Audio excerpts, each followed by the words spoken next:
Alright, here goes the ZVS QCW deal that I made.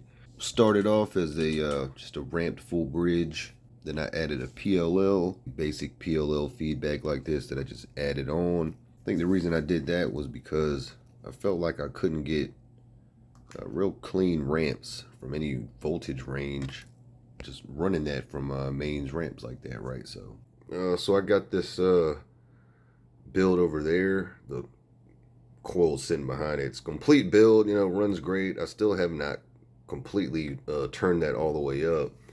So I actually took that to work because I felt like I would have more space.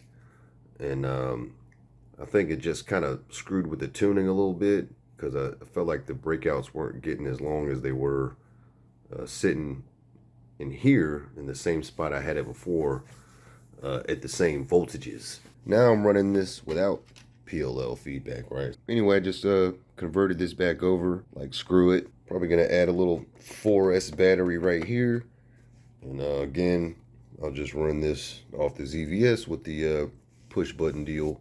So yeah, anyway, that's the voltage on the caps. Just gonna show the ramp. So the ramp actually does look slightly different when I just run a regular feedback like this. So get the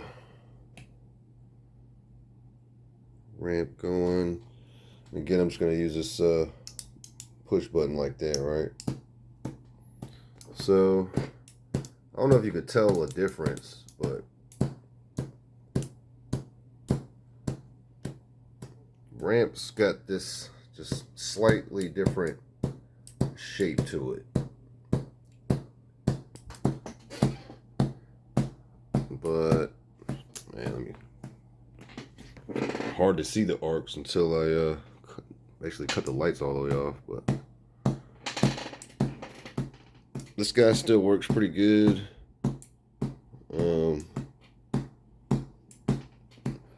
That's about 100-volt ramps. I don't think I've all the way up, but yeah, if I just kind of hold it down at this input voltage, then that's kind of ramps the setup gets. So again, just kind of showing that.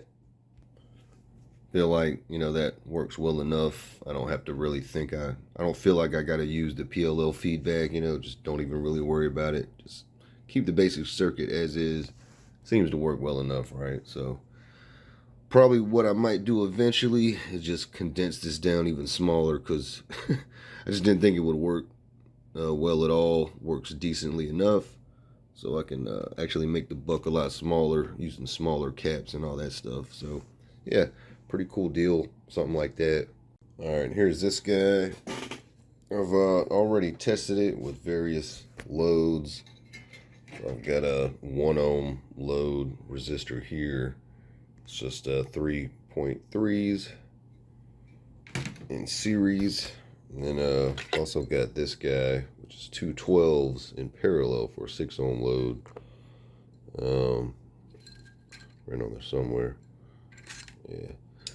But anyway, and I also tried a 2 and 4 ohm load, just to see. So basically, it seems like this thing works pretty good up to or down to about a 4 ohm load or so. When I start to go below that, then I start to get a little noise in the ramps.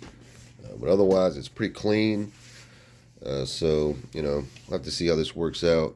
Really don't like the layout of just kind of using stuff. So the next one I do, I'm going to try to condense this whole buck layout, much smaller, cleaner.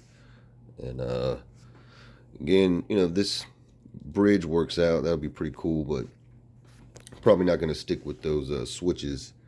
If it works all right, I'll just kind of, leave it or whatever. But got a meter on there now, so eventually, once I get the driver made, which should be doing here pretty soon, then yeah, kind of see how this works out with some different coils I got. So basically, the way this is set up now is just gonna have the 24-volt control power, and so when that's on, that's basically just gonna throw this 4-pole contactor, which is going to allow the ACN through to charge this little doubler I've put here. So I'm using the doubler now. That's just charging up the caps. And then likewise, that'll control power will open this this little relay here, which takes the bleeder off, and then, you know, vice versa. When I pull power off, it just kind of makes it so I can't ever put line input on there with the bleeder on. And that's pretty much it, right? So it's going to be this guy, and we'll see how that goes. Ultimately, though, I'm going to use these guys. So I finally got these mini blocks. These are 250 amp switches, right? So these are really impressive. Pretty nice switches. So newer, you know, much more modern.